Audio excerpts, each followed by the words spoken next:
Ni Jumatano ya tarehe 1 mwezi wa 7 mwaka 2026, tukizidi kuzihesabu siku za mwaka 2026. Hujambo na karibu sana mtazamaji wa Zone Media, tujuzane yote ambayo yanajiri katika anga za kimataifa.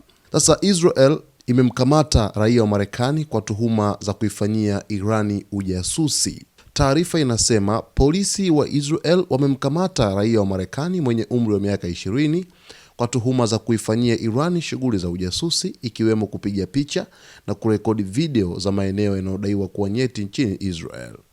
Kwa mujibu wa taarifa ya polisi iliyonukuliwa na magazeti ya Times of Israel na Jerusalem Post, mtuhumiwa huyo alidaiwa kuwasiliana na wakala anayehusishwa na Tehran na kulipwa kati ya $10 hadi $100 za Marekani kwa kila jukumu alilopewa. Ripoti hizo zinaeleza kuwa mtuhumiwa alikamatwa na polisi wa wilaya ya Jerusalemu mnamo Juni 9. Aidha, mwendesha mashtaka amewasilisha tamko la awali dhidi yake, hatua iliyofungua njia ya kufunguliwa kwa mashtaka rasmi katika siku chache zijazo. Hata hivyo, hadi sasa ubalozi wa Marekani nchini Israel haujatoa tamko rasmi kuhusu kukamatwa kwa raia huyo wala tuhuma zinazomkabili. Ni taarifa ambayo inashangaza kidogo kwamba raia wa Marekani amekamatwa huko nchini Israel kwa tuhuma za kuifanyia ujasusi nchi ya Iran. Lakini katika kazi ambazo amepewa, anaripotiwa kulipwa kati ya $10 hadi $100 za Marekani kwa kila jukumu ambalo alipewa. Sasa nchi hizi ni nchi ambazo zimekuwa na uhasama mkubwa, Marekani pamoja na Iran, lakini inashangaza kuona raia wa Marekani akiwa nchini Israel akiifanyia ujasusi Iran.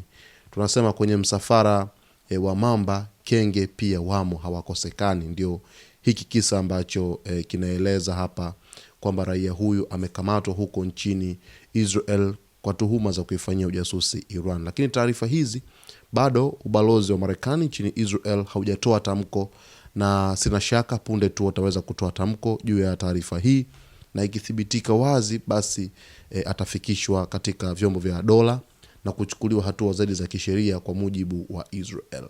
Basi mtazamaji wetu, kwa hili tukio basi ni kuombe uweze kushusha maoni yako kwenye uwanja wa comment, lakini pia kwa taarifa nyingi zaidi endelea kujiunga nasi wakati wote saa 24, kwani kuanzia leo hii tarehe 1 mwezi wa 7 hadi siku za kuendelea nitakujuza yote kwa undani na kinagaubaga, habari, uchambuzi, lakini pia mijadala mbalimbali kuhusu yale yote ambayo yanajiri katika anga za kimataifa siku zote.